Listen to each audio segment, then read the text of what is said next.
Hello, welcome back to another Silverleaf video. And as you guys may have heard, if you've been watching on Insta or looking at some of the Leaf updates, you may have noticed that Nick Foligno, remember he took an upper body injury against Montreal, and then you also know Zach Hyman, Riley Nash still waiting to see if they're healthy. And then the biggest one that might be questioning until maybe 3 weeks after later, Frederick Anderson. Now we know he had a knee injury. So there is some good news that I just got as I just took on my phone on Insta, and Frederick Anderson is going to be playing in the AHL, and he's taking conditioning loan. Now, if you guys know what that is, he's basically if a player gets injured, or has been on a long-term injury reserve, the the coach has a choice to put him in the AHL and maybe get some games, get moving before coming back to the NHL. Now you saw that from Gal Galchenyuk. Remember, the Leafs were on a 1-5 last 6 games after the 3-game winning streak against the Oilers, and Galchenyuk ended up playing really good. But again, with how the lineup is shifting, we could see Galchenyuk maybe being opted out because Riley Nash and Zach Hyman are starting to skate a bit, which could mean some of the players coming out. Now, another interesting thing that I got was Adam Brooks. Now, he is on the not wearing the regular jersey that you used to wear because Stefan Noesen is actually wearing the jersey that Adam Brooks was supposed to wear. And I think this is the reason why is Sheldon Keefe wants to see what Stefan Noesen does. And I don't blame him because you want every player to get something. You want to get the experience because when you go into the playoffs, there's no experience. You got to get your A game in. And so this is a pretty good idea for Stefan Noesen, who coming in from the trade is going to have to step up for his game. Now, another update is Nick Foligno. Now, you guys may have heard about the injury. The good news is it's not as severe. It's a day-to-day injury. Only going to miss him of 2 games, so Thursday and Saturday against Montreal. But hopefully, and maybe a little bit longer, so that when the playoffs start, he'll be healthy and ready to go. Now, as for yesterday's games, there were some big ones that really, I should say, solidified the playoff spot. The Penguins yesterday, after getting smoked by the Flyers 7-2, comes back to win as Sidney Crosby. I mean, he's Sid the Kid. He's like the best magician in the world. As he bounced back with 4 days, sent through with 3 points. And I think that the Pittsburgh Penguins are ready, but can they go far? They haven't advanced past the playoffs. They've only advanced once. They've only won one series since winning the Cup in the 2017. So we'll see how that goes.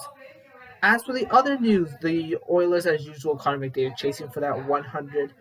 The Islanders, I don't know if you guys have heard this, but they just lost to the Buffalo Sabres, which is pretty embarrassing. And a guy named Husser, an ECHL goalie, makes 45 saves for a win. And that's his second straight win against the Islanders, a team that has a good defense. Big one after they traded John Tavares, and I'm kind of worried because right now the standings, if as I'm going to show you guys on the screen, is really really close. And as you guys can see, this is how close the playoffs is. You got the Penguins and the Capitals, Bruins and Islanders. And remember I told you the Islanders, about the Islanders. Consistency is not really the key, and now you could have Penguins and Islanders in the first round. That's going to go back to what happened in the 2018-2019 season, where the Penguins and Islanders, I don't know how many times I'm going to be saying this, the Islanders just shut down the Crosby line. So we'll see what happens here if these two teams were to face off. Bruins and Capitals, I'm not really knowing about that series. I only know about Joe Ward scoring a Game 7 goal against them, like in 2007, 2008. And I don't know hockey back then because I was 4 years old. But we'll see how the playoffs is. Another playoff matchup that could spoil fear is Vegas and St. Louis. Vegas and St. Louis are in 2 different directories. Vegas is trying to get back in the Cup. St. Louis is trying to reemerge themselves as the Stanley Cup contenders. but it's kind of been at different points right now. Vegas has won 10 straight. They has ended theirs, and St. Louis is just trying to get in the playoffs. So, what do you guys think? What playoff matchup do you think suits you? Just comment down below, and I'd like to see what you guys think. So, some other news. Let's go back. Let's go to NBA now, and the Clippers take down the Raptors 105-100.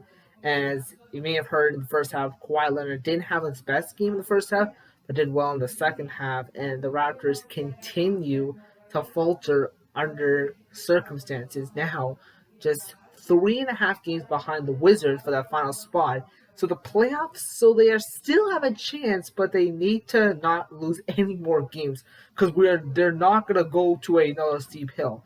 Speaking of speed hills, the Flames, with how their season is, they could possibly miss the playoffs with where they are right now. I mean, you talk about that Habs game when they lost 2-1.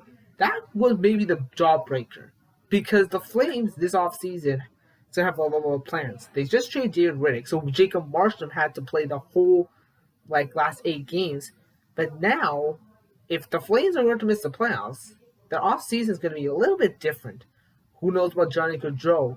Who knows about Sean Monahan? What other moving pieces they have? Milan Lucic's under no trade clause. What is this team going to look like heading into next year? You guys decide. What do you think is going to happen with the Flames? Are they going to go into rebuilding mode? Yeah, we'll have to find out as the NHL season looms to the end. So let's talk about that hit that I was talking about in the last video when Tom Wilson killed almost Antoni Panarin. If you guys saw that hit looked like he was getting shaken. He was trying to shake his brain off. And I'm sorry for viewers if you guys are hearing this, but Wilson almost tried to shake Panarin's head off. Like he's trying to break it off. Like listen, I think Panarin's a skeleton, and no, Panarin's not a skeleton. He's a great player. But you've seen Ron Wilson's suspension. He killed Oscar Skunquist, which made him suspended for 20 games. And if you're a Toronto Maple Leafs fan, and remember Tom Wilson loves cheering for Toronto Maple Leafs at a young age, you do not want to hear that. He's almost like the next Rafael Torres. If you guys remember Rafael Torres, he got suspended half a season for killing Jakob Silfverberg and missed half the season. I'm not sure what year was that, but I didn't remember that. You do not want if you are a player, do not go physical. I mean, if it's in the playoffs, just take it down, okay? Because hits are gonna make a play, but do not try to kill them. That's not gonna help anybody's success. I'm sorry, but it's not gonna help anyone's success. Now, I did tell you yesterday's video that there are 2 teams that are out of the playoffs. Blackhawks are out, and the Rangers are out. The Sharks are also out. But the Blackhawks and Rangers youth is continuing to grow. You've got Alex Lafreniere. You've got Mika Zibanejad now bouncing back. Capo Calco. Adam Fox, candidate for Defenseman of the Year. I mean, the future is bright. And what about the Blackhawks? Who knows if Jonathan Tays is going to come back? Who knows how the Blackhawks goaltender is going to be? Well, we do have one thing. Lankinen is going to be your number 1 goalie for the Chicago Blackhawks. Because I think right now, how he's played, it's pretty amazing to see. Now, there were different reasons why they both lost. The Blackhawks had 3 players, I believe, that were on the injured reserve list or were retired. Shaw retired, Seabrook retired, and Tays missed the entire season. For the Rangers, it was against top 4 teams. They also had the Buffalo Sabres. They couldn't defeat Pittsburgh, Islanders, Bruins, or the Caps. I mean, they weren't there yet.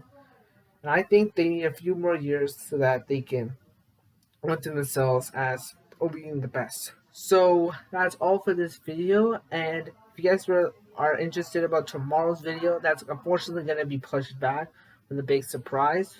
So I will get you guys know when will this big surprise be, as in any videos I will do.